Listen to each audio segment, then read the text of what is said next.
Law Bites. Today on Law Bite, I give you the law of not one character, but two. It's finally time for the grand, magical Disney story that is the history of the rat and the pig. Actually, these two are really fucked up, mentally and physically.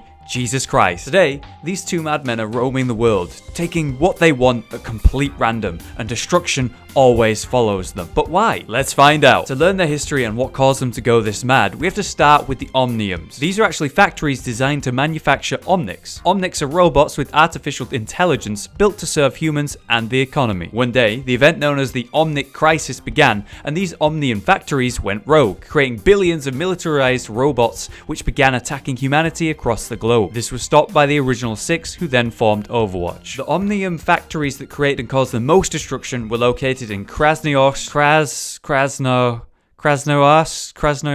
I can't pronounce that. It's a place in Russia. Then you got Detroit in the USA and the Outback in Australia. After the Omnic crisis ended, the zone known as the Outback was gifted to the Omnics by the Australian government. It was actually an attempt to create some sort of peace and respect between Omnics and humans, which was direly needed after the horrible things that happened during the Omnic crisis. However, when blood is shed and families are broken and friends are lost, grudges will be held and the deaths are not easily forgotten. A man by the name of Mako Rutledge was living in the Outback when this Omnium factory was gifted to the Omnics. After he lived so close to this no-go zone that pumped out so many deadly robots that killed so many so close to him, Mako and the other survivors were enraged. His hate for the Omnics blinded him, and he couldn't understand or accept the idea of living with these robot monsters. Joining other angry survivors, the Australian Liberation Front was formed to take back the Outback, fighting the Omnics until the very Omnic factory that started it all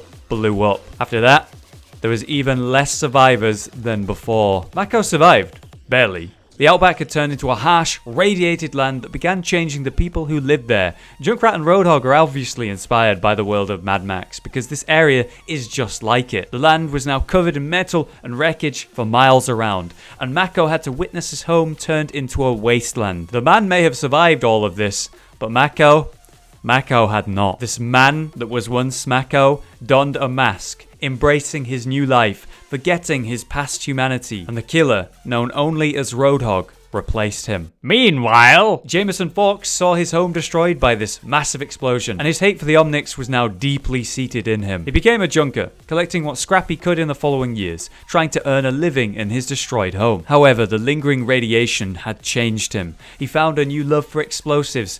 Well, actually more of a deranged obsession would be a better description. Searching like a rat through the remains of the destroyed Omnium factory, Jameson discovered something. It was large, it was valuable, but to him, it was just more junk. But he kept it anyway. But then soon found out its value when gangs and bounty hunters began hunting him. He needed help and sought the toughest man in the area to work as his bodyguard, Roadhog. Roadhog agreed, seeing the potential, and the profits would be split 50-50. During the comic, Going Legit, the pair are hired by the CEO of Hyde Global to save some of his workers from the Omnic terrorists. In their attempts, they found no hostages, or rather, let's say, they remembered they didn't notice any after they destroyed the fucking place. Only drones that were working for the company they were hired to protect were there, and police were suddenly everywhere. They were set up. They were betrayed. In their outrage, they killed the CEO, destroyed his headquarters, and left Australia behind. Now half mad and hungry for destruction, with no real motives but to escape the men after them and find out the real value of this thing Junkrat had found,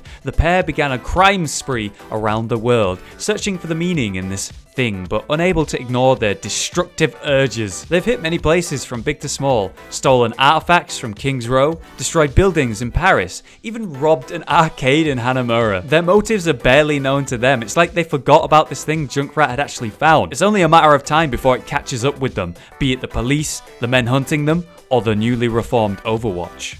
Damn, that's crunchy. I feel pretty bad for these two. Their home was destroyed by Omnics and they find themselves unable to forgive the robots, even the ones that are actually innocent of these horrors, just like many in the world who hold on to this hate. Omnics are just trying to find a place in this world, and the fact that Junkrat found something big and important, but we actually have no idea what, it reminds me of the Micki comic where Talon are after some sort of purple cube. Who knows what it is or why, but we know it's important. I figure Junkrat found something similar to that. Could it be that these things, these cubes, power the factories that made the Omnic army? Could groups like Talon be trying to form their own Omnic army to form some sort of second Omnic crisis and then take over the world? I don't know, but here's hoping Overwatch reforms, finds out, and gets to Junkrat and Roadhog before Talon does. Now that's just speculation, but I feel like I'm on the money on this one. And there you go, that's the story of the rat and pig.